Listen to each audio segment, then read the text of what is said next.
And welcome back to the episode of Geek Centurions. It's me, your boy Eli. It's me, Joe. And since the Black Panther just recently ended, Or it just came out. just came out, Yeah. and that is the end of Phase 4. We're gonna be talking about some of the ups and downs of Phase 4, our general thoughts on it, and sort of what people's general thoughts on it, right?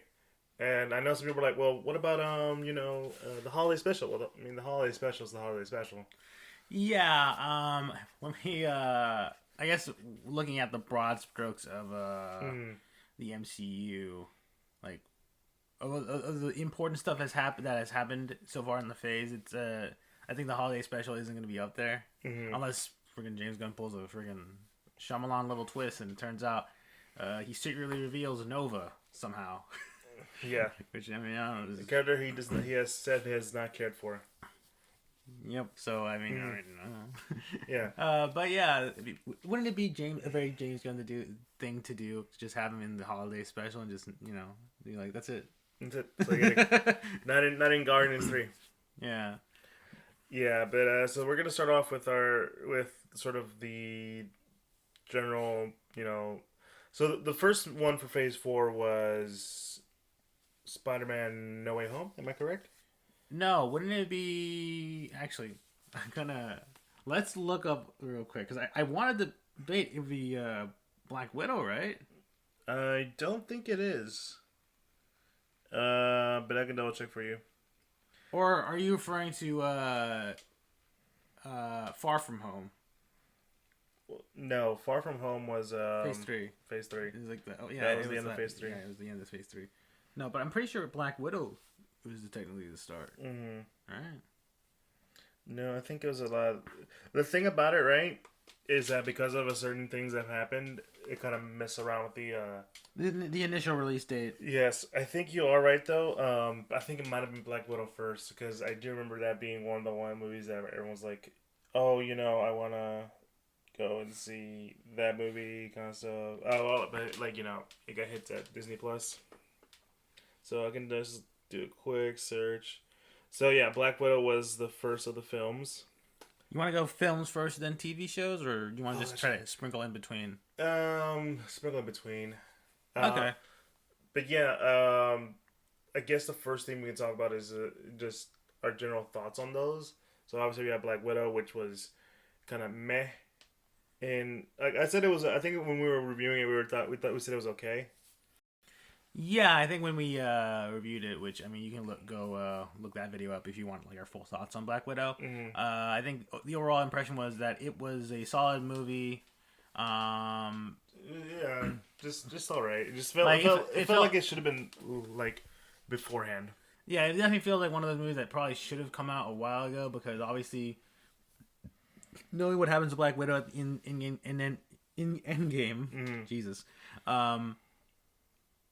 and having this movie set before, like in between Civil War and Infinity War, it's sort of like, yeah, there's some neat stuff here with Red Guardian, how they use Taskmaster, and the setup for Yelena potentially being the next Black Widow and stuff. So there's a lot of neat stuff in there, but overall, it's a very I think it's sort of kind of like an early preview of what I think most people feel about Phase 4, at least most general people feel about Phase 4, where it's like, yeah, there's some good bits, but overall kind of lukewarm, Yeah. I'm trying to see what else was on there because I think the shows came out first before anything else. Actually, I think you're right because I think WandaVision was one of the first stuff that we'll start off with the movies and go to the shows. Makes it a lot simpler for everybody. After that was Shang-Chi, which was one of their better movies. It's pretty solid. Yeah, I mean, again, we reviewed that. You can go on. Yeah, if you want to go in depth thoughts on most of the Phase 4 stuff, they're all their separate episodes. Yeah, videos. yeah. So they're out there. Yeah, I remember Shang-Chi being like really good. Had that nice mix of martial arts and superhero stuff. My only issue was the third act, really. Yeah, I think I remember just sort of the third act just kind of just turning into like the typical giant like CG battle phases and all that stuff. But I mean, at the same time, I really just sort of liked Shang-Chi's character and how that all goes through. I think I remember being like surprised Aquafina wasn't that annoying, you know, which, you know, I mean, I know some people like her comedy. I'm very indifferent, but you know, she played very well. And then we get Eternals, which is the more like mixed bag. It's generally received not as the best, but I think it's like it has its fans, you know. Because for me, I enjoyed the movie, but I also kind of understand why people don't like it. Yeah, Eternals was definitely one of the more like out there movies. Like it felt like because of Chloe Zhao and you know that sort of prestige of like you know being an Oscar winner and stuff. It felt like this was like maybe Marvel's attempt at being like let's try being weird and like not like typical and stuff. And then it's sort of like, well, what the hell? Yeah. What was that? Yeah, because I mean, I liked Eternals more enough, but I also feel like I liked there were certain parts where I'm like, yeah, this could have been a bit better. This could have been cut down. This could have been expanded on. Yeah, because I mean, the inherent idea of the Eternals is you know, a group of space aliens show up or helping along humanity. You know, that ancient alien is, you know, nonsense that shows up on the History Channel. It's this, but with superheroes instead of like weird alien experiments and shit like that. But you know, like overall, you know, there's like I think it was like probably one of the more visually interesting movies because there are some very cool visual shots. How they handled the Celestials and all that stuff. And I mean, it's technically sort of we get that last sort of teaser of Dwayne Whitman, Black Knight, also and Blade as well. Blade, yeah. So yeah, and then there's I think the last one was No Way Home, which is a movie that we both really enjoyed. Even if the people are like, you know, there's like too issues, much nostalgia baiting, fan service, issues in the writing. It still comes out to a very satisfying film. Yeah, I feel like for most people, I think most people would agree that Spider-Man No Way Home is the highlight of the. Well, that and potentially Black Panther, Wakanda Forever. Yeah, like, you know, that's the you know, it's sort of the highlight of Phase 4 because it.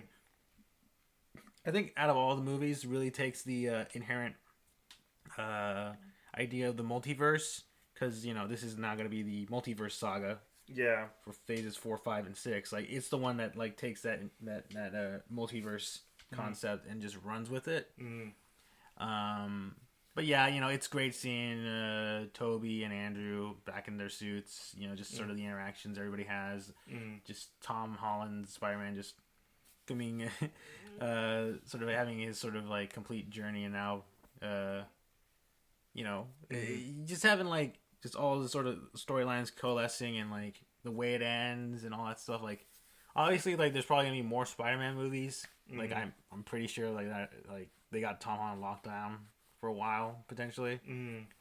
But it's gonna be interesting to see where Spidey goes in the MCU. Yeah, no, I agree. After that, it would be Doctor Strange: Multiverse of Madness, which I did enjoy. I feel that's one of the more. I think that's when the cracks start showing.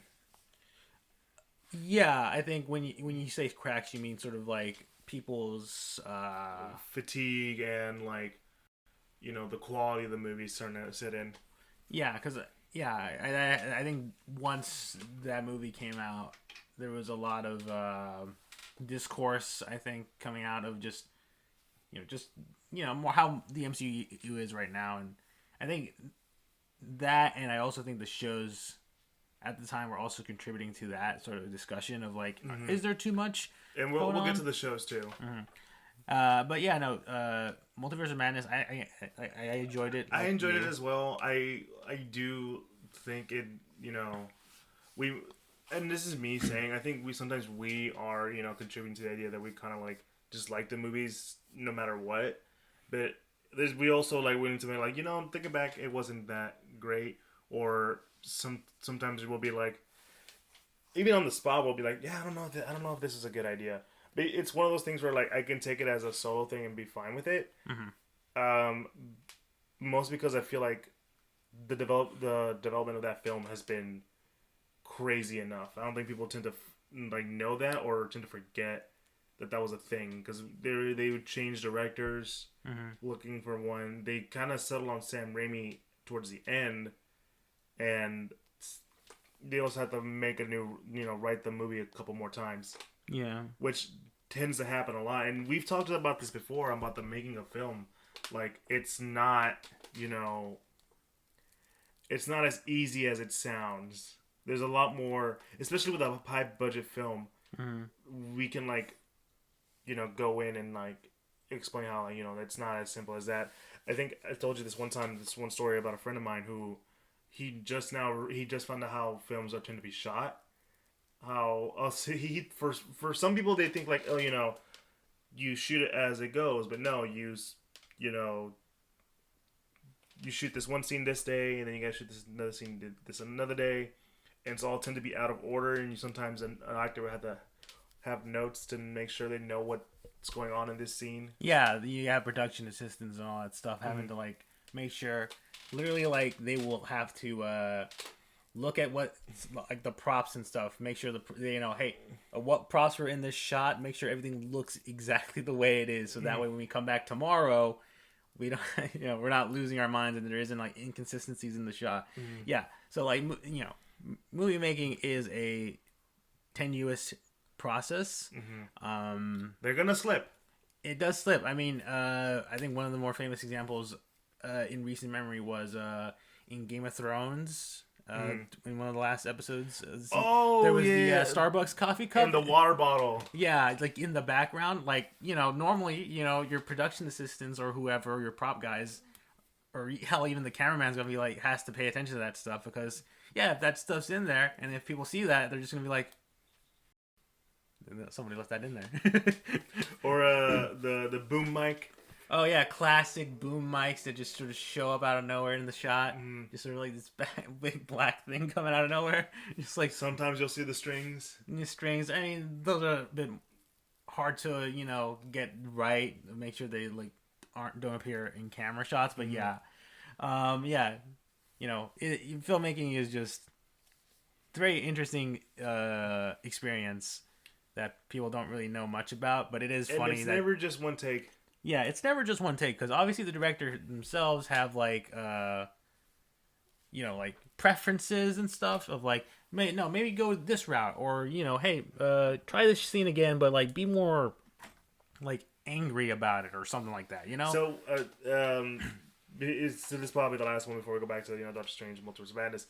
But like my favorite one was the Lord of the Rings, where it's the second movie, the Twin Towers, where they had Viggo Mortensen kick a helmet a bunch of times, and the one shot that they got for the film was where like he's like, it's the one, and he did it was that shot, and then they could do a couple more, but that specific one, the reason he was able to scream so well is because he actually broke his toe.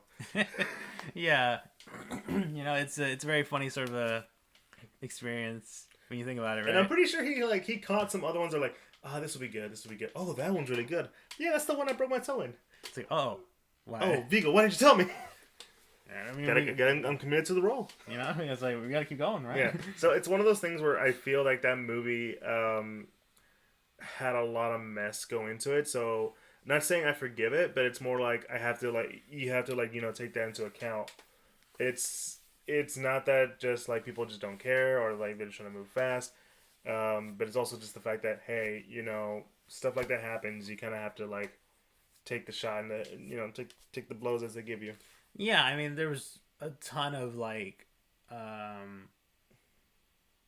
rumors about certain cameos, who the villain was. Just a ton of like various rumors that I feel like were probably true at one point, but through various rewrites and stuff, in cut scenes and stuff, they have to. And sometimes people are rewriting stuff like in the middle of shooting. That can happen, yeah. So it's like to understand, something like that, you kind of have to understand filmmaking as a whole. It's never just let the director do what he wants. Like, no, sometimes the director does something that you're like, I don't know about that, or they have to go back and change it. It's not a simple process as one makes it out to be. Right.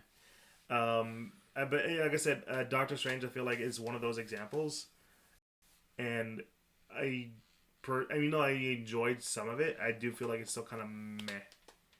Well, it's good, but like not great as I wanted it to be. Mm-hmm. And obviously after that is Thor: Love and Thunder, which I mean I enjoyed it. I know you enjoyed it. Yeah, I like it, but I like most works from Taika Waititi. But I also understand that there are a lot of people that did not like it. Mm-hmm. That they have their own issues with it, which I understand completely. Mm-hmm. Yeah, it's our first like fourth movie on one of our established characters, Mm-hmm. which is funny enough. And I think Chris Hemsworth has always been adamant that he would like to, as long as Taika's making Thor movies, he would like to be a part of them because I think he has a lot of fun with them. Mm-hmm. And like that's pretty evident in this one. yeah, it does seem like the cast was having a lot of fun with it. And while that probably produces stuff that I particularly enjoy, and then probably some people are like, well, this is just, well, quite frankly, I don't care for this. No, yeah, no, I totally get that. I mean, for me, I can see those issues, but I've also like tend to notice stuff that I like about it. I mean, I've always been one that's like never adherent to negativity. Mm-hmm. Like, I don't tend to focus on negativity unless it's like valid criticism, or even if it's valid criticism, if you come at with like a sense of like anger or like you're just shitting on it and you're just like, I guess for me it's like, if it's a bad movie, I'd say it's a bad movie and move on with my life. Mm-hmm. Right? I can talk about how crap it is and then move on with my life. I don't have to go back and like talk about it. I don't like to dwell into negativity for too long. Right. Like, whenever I talk to people about Morbius, because I've watched it secondhandly, I usually tell them like, yeah, that movie sucked. And I always talk about that one scene because to me that one scene like is the reason why I think that movie sucks in terms of writing. It's when like Morbius saves his friend, and he's a little kid. He's like calling for help. He's in the bed, and like he just figures out how to fix the little machine that's attached to his friend. I'm like, wait, no, you're a kid. You wouldn't know how to do that. I don't care if you have genius level intellect. You wouldn't, figure out how to do that well or that fast. Right. And it's like really break immersion kind of thing. But that's about most of my criticism comes, like most of my notable criticisms at the end. Because there's something like, this movie's just really bad. I just don't really care for it. And I'm just going to write it off, whatever. So I'm not going to give it my full attention. That's always been my philosophy on when it comes to like bad films. But if it's a movie I like, I'm just like, yeah, I just like it. Yeah. I just like it. It doesn't really matter whether here's my reason for liking it. That's it. If you dislike it, that's fine. Just don't be an asshole about it. That's my thing. I don't know where you stand on that. No, I definitely understand. There's enough people online that already sort of take away most of that the negative, like they play into being super hypercritical and negative and stuff, which more power to them, because that stuff definitely generates a lot of clicks. I mean, there's a reason why the Everything Wrong With series is like so freaking popular even to this day, because for a lot of people it is more fun to just dunk on things they perceive that sucks rather than just making stuff about like, yeah, this is good, and here's why it's good, kind of thing, But yeah, that's sort of I mean, as much as I like Love and Thunder, I can also admit there are probably some flaws in it here and there, but I still sort of we're not saying it's a goddamn perfect movie. We just say we liked it. Yeah, we had fun with it. I think that's sort of I don't know. It is kind of weird that some people feel like I don't know. It's just kind of weird where it's like, okay, like yes, the movie has problems, but I still enjoyed it. And some people are like, no, it has to be good or it's bad or whatever. And it's like, do we dunk on people for liking the Transformers movies, even though we all know why people like watching the Transformers movies? Yeah, no. It's one of those things where I'm like, I mean, if it's bad, it's bad. If it's good, it's good. If you enjoy it, that's what matters. Again, that's my philosophy on a lot of things. Mm-hmm. Like, I do not like to dwell in too much on negativity. That's why you'll never see me do a rant on here. I can go rant. I can, but I just choose not to. Yeah, because at the end of the day, there's like, why waste your time just ranting on something that's bad instead of just being like, okay, it's bad, here's why, and then let's just move on, you know? Mm-hmm. But yeah, after Love and Thunder, we had the most recent one a couple out, like, what, a week ago? Wakanda Forever. Wakanda Forever. And I think that one is like, I think that like solidifies like, no, Marvel still has this. They can still produce something of high quality, and it's gonna take some time. Sometimes it's finding the right footing, and sometimes it's like nailing it on on the board. Mm-hmm. And because like Wakanda Forever, like it's also I think one of the movies that got pushed back a lot more times. Did it? It did, and obviously a part of it is just due to current events that were happening at the time, as well as the death of Chadwick Boseman, which I'm pretty sure definitely caused a bit of like, okay, how the hell we move on from this? Just a ton of like having to like make some changes and decisions of just like, all right, how do we want to make a Black Panther sequel without our Black Panther? Mm-hmm. And they sort of worked through all that. And I think they delivered on a very good, solid movie that sort of is the end cap to the at least on the film side of the MCU. Mm-hmm. So yeah, it's a very interesting thing to and obviously the shows we have WandaVision, which was like one of the more standout ones. It was a good like I think it was like sort of like, okay, this is a interesting territory we're going with the Marvel shows, because I think for the most part it was like focusing on, at the start it was focusing on characters that we knew from the movies, but now they're giving their own spotlight in like these TV shows. Yeah, and it's the one that felt the most different. It was kind of like acknowledging like a lot of these like old school TV shows, and like also breaking down Wanda's trauma. Mm-hmm. And like I think that's one of the best things about that show, and one of the ones I think a lot of people tend to go back for. It was a real standout hit. It really solidifies Wanda's character, and I think it's part of like the reason why. Like before, she was always kind of like she's kind of cool, but I think after the show, it's like, oh yeah, no, we like Wanda. Mm-hmm. She needs. I think I remember people being like, all right, she just like, sure, she got her show, but she really needs a movie. Come on, guys. Yeah, and I think that's also one of the reasons why a lot of people looked at Doctor Strange as sort of in a bad way, because of the characterization they established in WandaVision to Doctor Strange, and like for me, I was always more like, well, she's not inherently all good though. She's done some like pretty questionable stuff, and it's also one of the things where like for the shows, I feel also, I don't know if you also agree with it, that the last episodes tend to really kind of suck. Yeah, that does seem to happen a little bit with some of the Disney Plus shows. That the last episode sort of kind of try their best to wrap up all the stuff a little too nicely, Yeah, and so like, I think that's one of the ones where like it really paid off, because like it started off pretty well. The twist and the fun of it was there, but the ending, it was really like kind of questionable. Me and my coworkers still make fun of the scene where like, thank you, Wanda. They'll never understand what you gave up. And it's like, what did she give up? Or fake kids? Is that what she gave up? She like put like these people in like prison. Like I'm always go back to that lady who was like, please just let me hold my daughter again. It's like, oh, Wanda, you're kind of a villain right now. Yeah, Wanda, you've trapped these all these innocent people into this weird like mind palace construction just to live out your sick fantasies. It's kind of like a 50-50, right? Yeah. It's like, damn, you feel bad for her, and this explains why she's doing the things she does, but there's never really a certain amount of consequence. And like when you go to like the movie, it's not really explained how we get there really well. And it's probably because like Sam Raimi just didn't watch the show and just kind of wanted to do his own thing, which works. Let's just say Wanda as a horror person is pretty cool. Yeah. But yeah, no, that's when again like when cracks started the show, and after WandaVision, we have Falcon and the Winter Soldier, which while I did enjoy, I think is just like one of the more shows.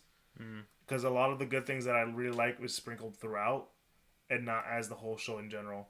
Like I've taught this before, every time Isaiah Bradley's on it, I'm like, oh my god, this is what I wanted, and for a Falcon and Winter Soldier show, and Winter Soldier's trauma, great, but it's muddled by a lot of other stuff around it. Right.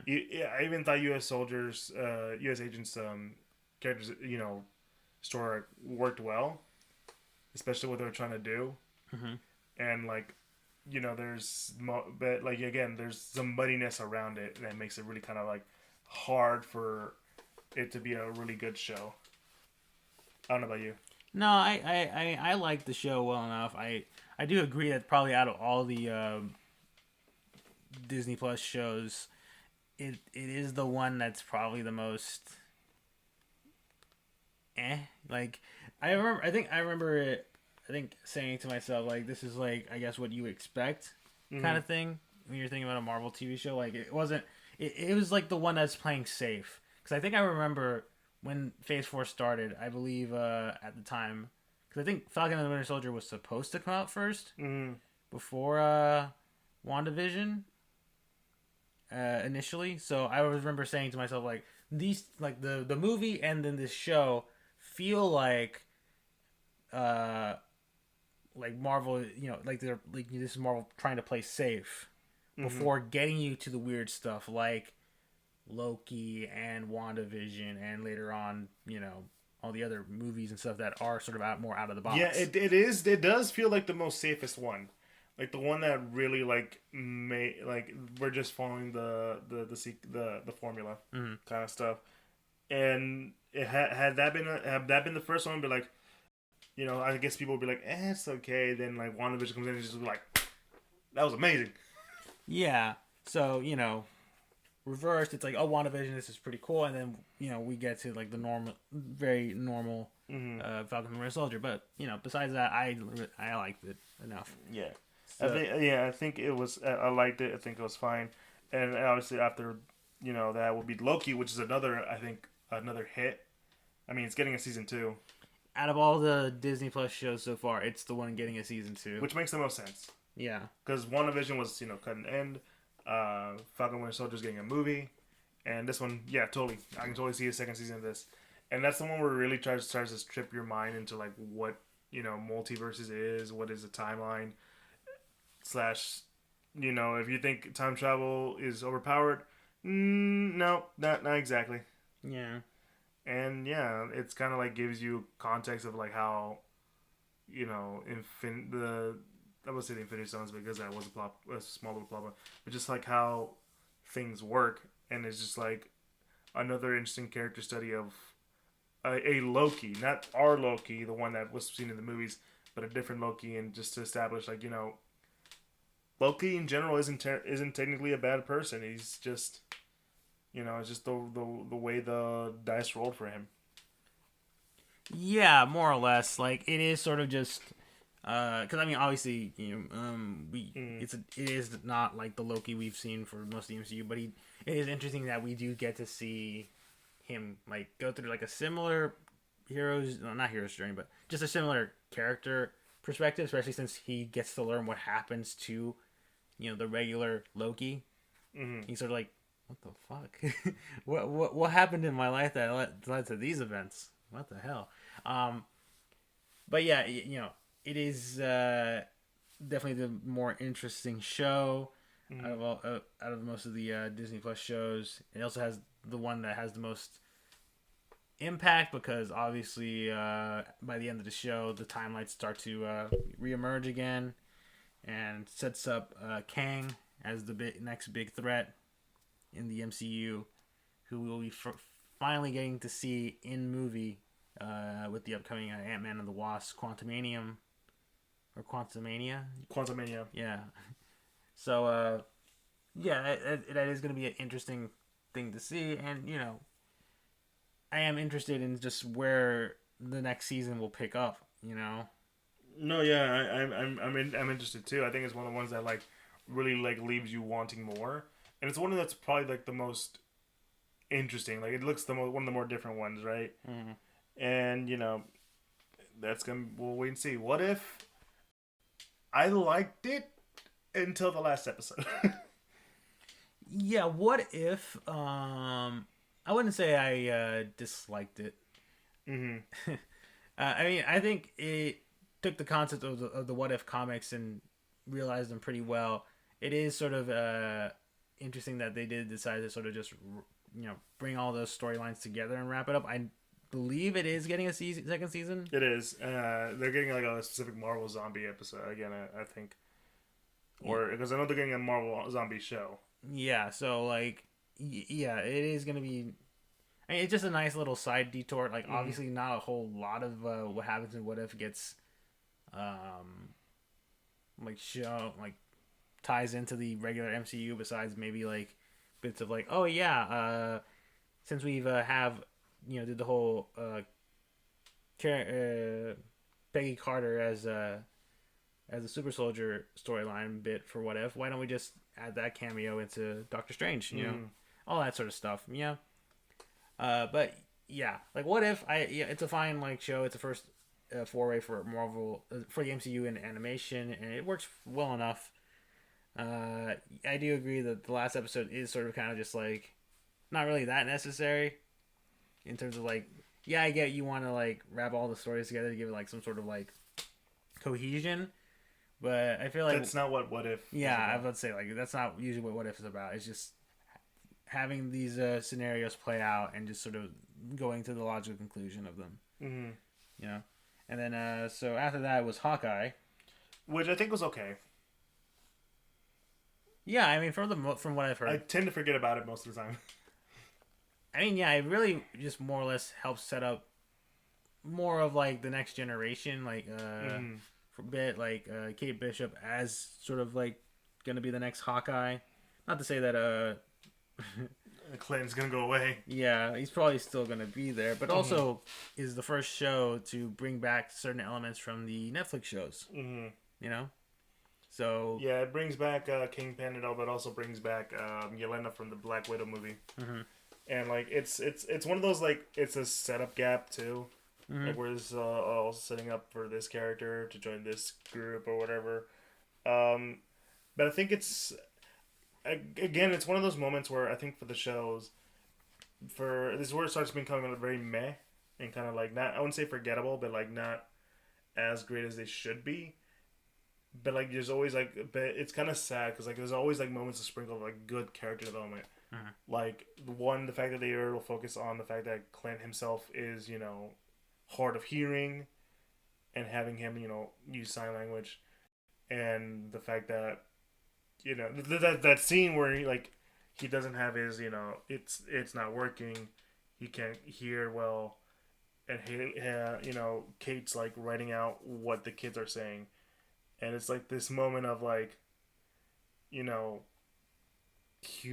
just reminds you like, oh yeah, Hawkeye's a dad, he's a person, here's someone who he cares about. And it's like something that you don't tend to see, or it's like it kind of takes away the facade of like of him being just like a badass.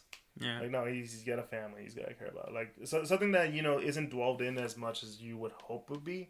That wasn't just like the opening to Avengers Endgame or whatever, and like in Age of Ultron kind of stuff. It's like, oh yeah, this is why I'm fighting for it. This is my family. I'm here to keep them safe. And then the stuff that happens in Endgame, like I lost my family. Like what's the point?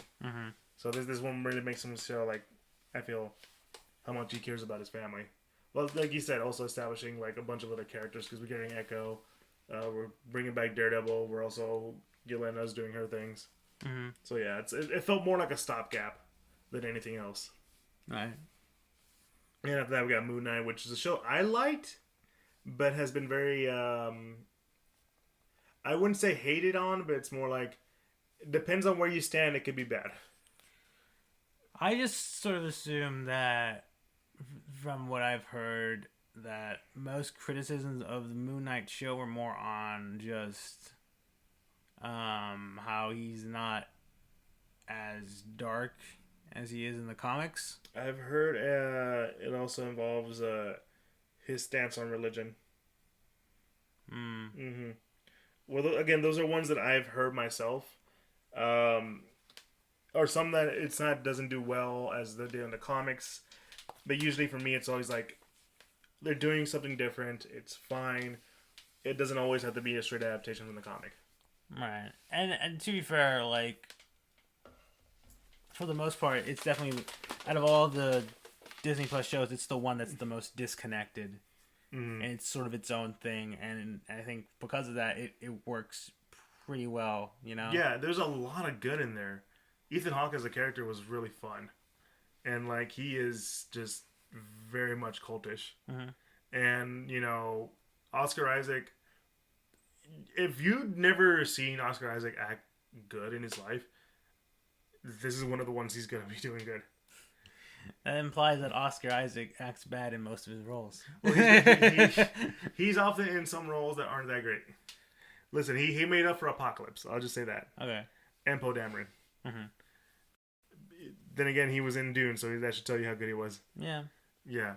But yeah, I think it's like one of the better ones. I really like the exploration of Mark as a character and how they, you know, set things different. Obviously, it's getting a second season because the way you ended that, how the hell do you not get a second season? And obviously, we got Miss Marvel. Do you have anything to say about Moon Knight? No, I think I agree. I liked it a lot. You know, I think, and hopefully it's a second season of. It'll be interesting to see how it handles, but yeah, I would like to see. I would say it also has. It's probably one of the better visually stunning ones. So Miss Marvel, I think we talked about that, how it's kind of disappointing, even though it started off so well. Because like it felt like the one that was the most rushed. It did. It really did. Because it does. You feel like there's like. It definitely feels like there was more to it, but then they wrap up one storyline super fast, and I expected, and then the second, like the actual like, it felt like stuff needed to be like switched around. I think there's obviously, if you go watch our episodes about Miss Marvel to learn more in depth of how we sort of found as the show was going along. But there's definitely some moments where, like, okay, this needed to be switched around. Like, this makes it, Yeah. Even now, I'm like, it just didn't work as much as they wanted to. But the thing I will always praise it for is its representation. They did a really good job. That first episode was really good on representing the Muslim culture. The second episode really, like, strengthened that. And then, like, as soon as we started going more into the superhero stuff, I was like, no.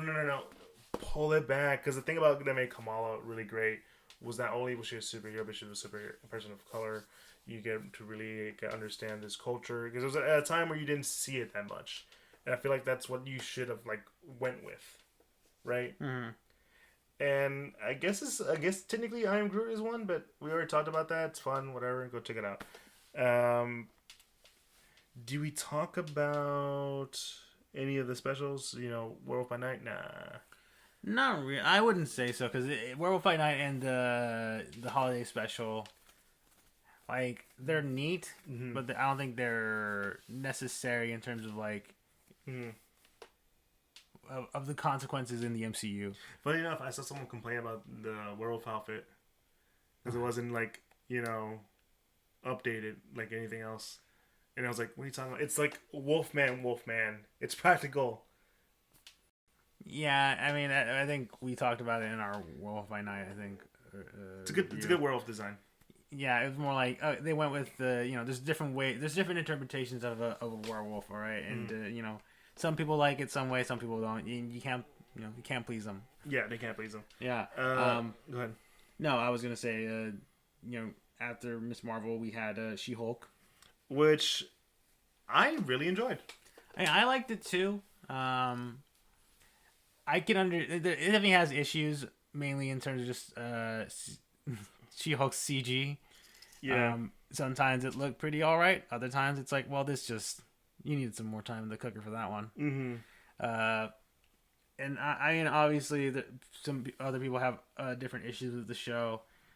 For me, it was just like you're telling me good stuff, but it's being said or written in a way that's like doesn't land on it the way it should. Mm-hmm. Right? It's that first episode thing we talked about, how the first episode had this moment that people were like, you know, her yelling at Bruce, but it's like, no. So she has a point, though. If you pay attention to like a lot of stuff that's happening early in the episode, that's why she's upset. That's why she's saying that, and that's why also how women are treated when someone is upset or angry. Yeah, no, that makes total sense. Mm-hmm. Also, you know, it's probably one of the more comic accurate representations of She-Hulk, too. Right. Also, that last episode was really fun. And what I think that I also like about it is like it's very disconnected as well. It's more of like She-Hulk doing her own thing, and that's it. And that's about it. She's not having this big spectacle of a fight. She's not doing anything like super heroic. She's just being herself. Right. And that's really what I liked about it. I don't know about you. No, I mean I enjoyed it for the most part. Like I think the creators themselves said themselves like we're gonna like we don't know that much about super like actual like lawyering stuff, so we're just gonna do our best just to make it as simple as to understand and just focus more on the comedy aspect, which is like, hey, props to them. They know that realistically we can't write good like Law and Order episodes, no. So we're just gonna take a more comedic approach to it and handle more of the comedy aspect of She-Hulk. What the episode with Megan Thee Stallion, that was probably my favorite one. Mm-hmm. That one and the one where they're in the hut talking. Yeah, those are my favorite episodes because the comedy there is pretty fucking good. Yeah, because like I could just the like there was no reason to bring in Megan Thee Stallion, just the fact that you name dropped her, but the fact she's there just makes it funnier. Yeah. And just the way it ends, it's like they made this show knowing, you know, full what they were doing. Mm. It was a very fun show, and I think that's about it because that's the last show of Phase 4. I guess now for the last few minutes we can talk about our general thoughts on it. Overall thoughts on Phase 4. I'll let you start off. Yeah, overall, Phase 4 was you know, I think it was a solid, you know, showing for Marvel. Mm-hmm. You know, there were some highs, there were some lows. And I think part of it is just sort of like it's hard to follow up Endgame, you know, and I feel like most people sort of understood that. Like once we saw like the slate of the Phase 4 movies, I think most people. And like movies and shows, like most people, at least I hoped would understand. Like, okay, because I think most people wanted like the next big thing and stuff, especially since you know we had Iron Man basically is gone, Cap is basically gone, you know, Black Widow is gone. Like there's not a whole lot of stuff for our established characters beforehand, you know, like. Phase 4 is it's one like showing off some of the newer heroes and basically the next generation, sort of, as well as just sort of like you know, Endgame sort of cleared the table, you know, and now Phase 4 has to set up the new table for you know this new saga, the multiverse saga, and for the most part, I thought you know again it's fine. It had some highs, had some lows. But I think I knew going into Phase 4 that whatever was going to happen here wasn't going to be necessarily like as big as Endgame. Like it can't be because Endgame was the buildup of like 10 years of Marvel movies, and you know having that all sort of coalesce and like having all these storylines or whatever pay off and that kind of thing. So Phase 4 is essentially just a newer Phase 1. But without much, and having to bring new characters and hope that these new characters can resonate with your audience. And for some they do, and probably for some people they're like, I don't really care much for these characters, you know? Yeah, no, I agree. I think for me when it comes to Phase 4, I think this is the way I would describe it. It's the trial test period. Mm-hmm. You know, like they're trying out these new ideas. They're testing out how this would work. It's more because like earlier, you know, with like say Phase 1. It's more like we are hoping to God this works. Mm-hmm. You know, the famous story of like we're trying to convince people that Iron Man is not a robot and that kind of stuff. And then you have Incredible Hulk, which was like I liked, but a lot of people were like yeah. And then you have Iron Man 2, which is like the first Thor and the first Captain America movie were just the first Thor movie was okay. I really liked Captain America 1. Mm-hmm. And then you get to the Avengers, which was because like there was nothing really. If you look at those the Phase 1 movies, most of them there's only like really two standout ones, which was the Avengers and Iron Man, right? The rest were just kind of okay. Mm-hmm. But those two like stood out, right? That's kind of how I feel like it is right now. Like you have one or two standouts right now, and then once you understood you're doing, you went the ball rolling, and then that's how you get into what we have with Phase 3, Endgame, and Infinity War kind of stuff. Yeah, I think this is really more of the trial and test period. It's like we're trying these characters out. We're putting our trust into some of our directors. We're just trying to see how well this is gonna turn out, mm-hmm. and from there we'll see what we can fix, what we change up, and what we can do to make it better. Right? I feel like that's what it is, and I'm also saying it as what I hope it is, because I don't know if you noticed, but like Eternals, Black Panther, Wakanda Forever, Doctor Strange in the Multiverse of Madness, Thor: Love and Thunder. Those are more on the director side than anything else, right? Like those didn't feel more like the generic Marvel movies. Those felt like they were trying to do something different. Eternals felt different from any of the previous Marvel movies that came out. Doctor Strange, you had a veteran director with his own style coming in. Some people didn't like the way some of his style of directing, but it's Sam Raimi. That's Sam Raimi gonna do Sam Raimi. Mm-hmm. And then you have, what was Thor: Love and Thunder, which depending on where you stand, Taika did what Taika do, Mm-hmm. and that sometimes turned out pretty well, and that sometimes turned out pretty wrong. And Wakanda Forever, that was mostly Coogler's, writing out to, the memory of his friend who passed away.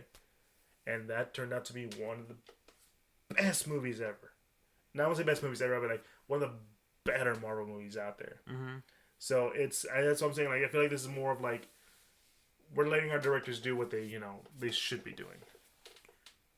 Not saying they're hands off, because I feel like they, as a producer or people in charge, sometimes you need to put your hands in there to make sure everything goes the way it should. Yeah, I would say that I think I get what you're coming from. Mm-hmm.